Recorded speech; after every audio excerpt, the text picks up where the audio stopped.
They bored the blocks, did the rod reconditioning, the head work, all the machine work was done in the machine shop by students in this program that are learning how to do that work for successful living. All the tools that they're using are snap-on tools that were donated for this purpose. Hand tools, they're all using hand tools with one exception. That's a drill that we use to build up oil pressure before we allow them to start. 9.5 minutes, we got 2 long blocks together, and I don't think I can tell you who's further ahead. Who thinks the guys on the north are further ahead? Anybody?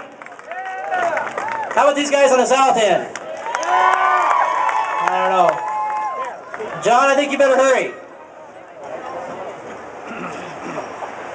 We started to do this about 6 or 7 years ago as an opportunity to go out and kind of showcase what our students are able to do and to kind of get people excited about our industry and about our programs. And we've had a number of our students that we've seen tonight, Wayne, actually. A couple of our graduates are actually on the racetrack tonight. Some of them have done the engine build before, and it's kind of a cool thing to be able to come back and see what these guys are doing, making a living for themselves in a field that they love, working on stuff. It's a great opportunity. We just crossed 10 minutes. I see them sweating profusely. If they were working on a Ford, they wouldn't have to work that hard. Wow! I can't believe they can go faster than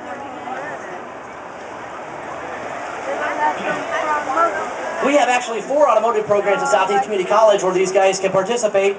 These guys are part of our automotive technology program that is a 6-quarter program where they'll graduate with an associate degree and the skills needed, the tools needed to get a job as an entry-level technician in a dealership, an independent shop, a specialty shop, wherever they may want to go.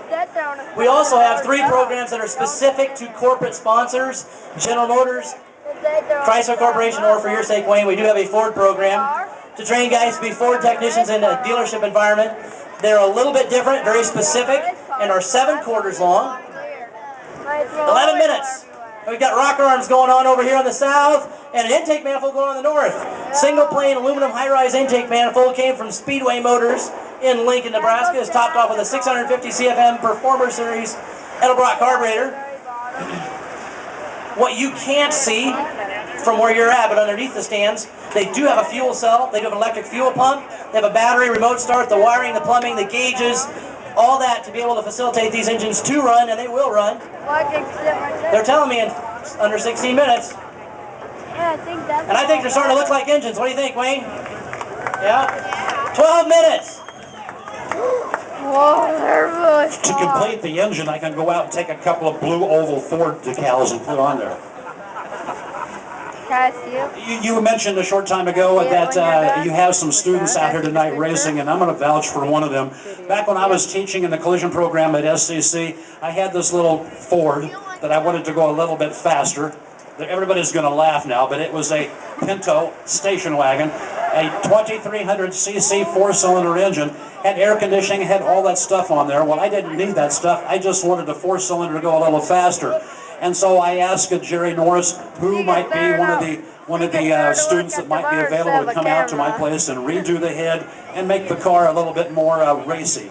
And he sent a student out, did some super stuff on the head. They shaved the deck and took a little bit off the block, dropped the compression down, and it ran great. I had so much fun. I got into so much trouble with that 4-cylinder engine.